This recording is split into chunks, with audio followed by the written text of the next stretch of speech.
Hi guys, Silva with Stamford, Connecticut. Hello, hello. Day 2 of the challenge, and I wanted to talk about mindset from the perspective of control. Would you like to have control over what happens to you and with you during your day, or you are fine leaving it to others to determine how life will happen to you and how you will feel about it? Have you asked yourself this question? I've been listening about it lately. Hi Ariella, thank you so much for bringing this challenge to us. I'm literally forcing myself to participate, and it makes me think a lot, it makes me read a lot, it makes me come out of my comfort zone. Although I'm getting more and more comfortable talking in front of people, but going live is a little bit different, especially on a day like this one today. So, to have control over your day, you need to be in the right state of mind and emotions. We have read about so many examples of people who hit the lottery and then a year later they're back to zero and even below. So I also always think about one of the sessions that Wesley shared with us, and he was saying, it was in the very beginning when I started listening to him, and he was saying, so when you become a millionaire, you need to know what to do with your time, right? And he was saying it in such a humble way. And I was like, I never thought about this really. I kept, of course, reading and thinking more and more about it. And recently, as a matter of fact, I was given a good analogy. Like, for example, guys, hold your hand like that in a muscle. Do it like that if you're watching, all right? Do it like that, okay? So just do it. And now hold it like this for a day. All right? And then for a week. Just hold it like this for a week. So where I'm heading with this? It sounds insane, right? Actually, this is what is needed to achieve with the strongest muscle of our body, the brain. It is an amazing feeling when you achieve a goal. Can you think about something that you achieved? Just like close your eyes for a moment and think about it for a moment. Anything that you actually took real pride and pleasure of achieving, and now write it down. How long did you feel this fulfillment for this achievement to last? A minute? A day? I'm not reinventing the wheel. I'm trying to put a few pieces of information together so that we can look at things from a different perspective, because we all know that in order for us to achieve our goals, we need to start thinking differently. We need to make any changes and adjustments because unless you are a millionaire already, then apparently you know what you're doing, and then I'm not talking to you. I have to listen to you. So it is an amazing feeling when you actually achieve a goal. And can you think about something that you achieved and really write it down? So have you ever thought of signing up for a 10-day silent retreat? I mean, sometimes there are so many thoughts racing here and sometimes we just get overwhelmed, and it feels like we're constantly fighting to get better, to know more. But at some point we just forget about slowing down the pace and thinking and give this a moment of break. So I'm actually really considering signing up for a 10-day silent retreat. And I wonder also, I've been thinking about Richard Gere today, and I looked up his history of living with the monks and how he dedicated years to studying Buddhism. It is all about personal growth and strength. So if you think about it, I mean, Richard Gere, right? He's the whole package. He has everything that he really wants to have. And if you go online and listen to what he has to share about his experience and what made him go and talk to the monks and study, and it's all the same, guys. It's the desire to grow better, to reach higher. It is about how high do you aim and reach, and also why.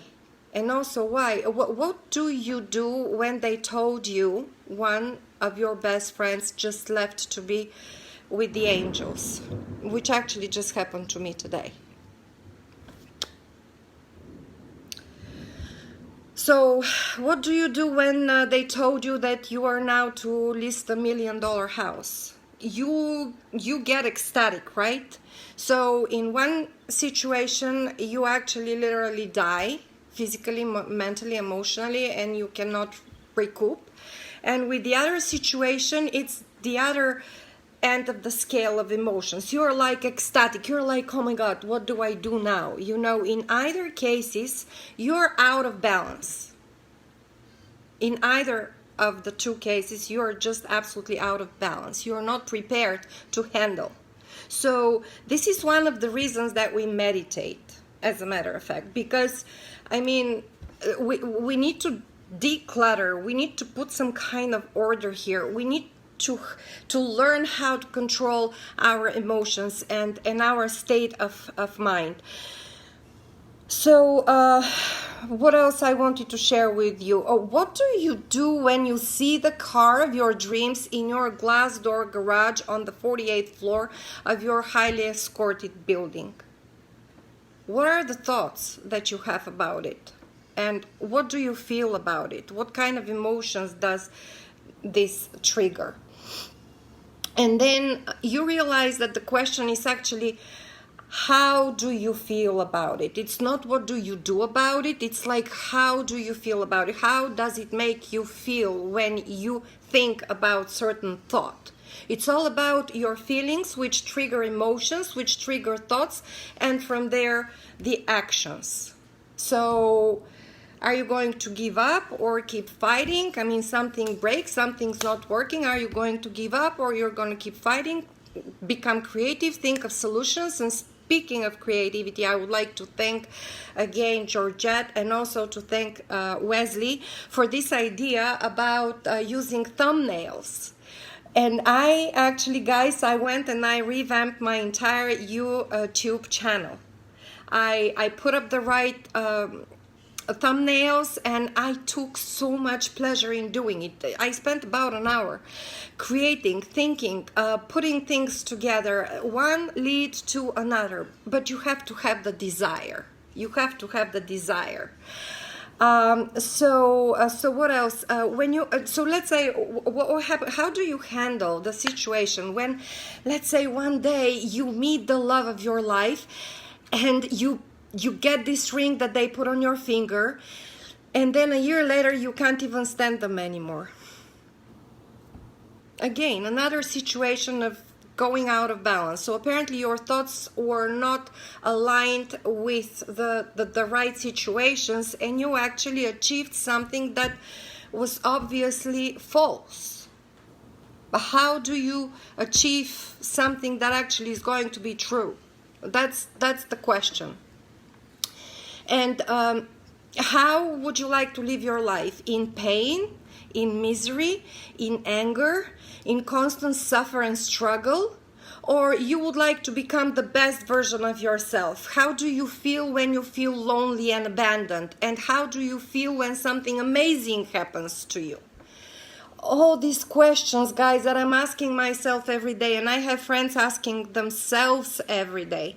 The key is, when it does happen, to be in this state of mind which will help you keep it and enjoy it and appreciate it and make it grow, and only then you can really begin helping others and feel fulfilled and happy. Otherwise, you're going to be going in circles and you're going to be throwing your energy out completely out of control and not reaching the goal that you have for yourself.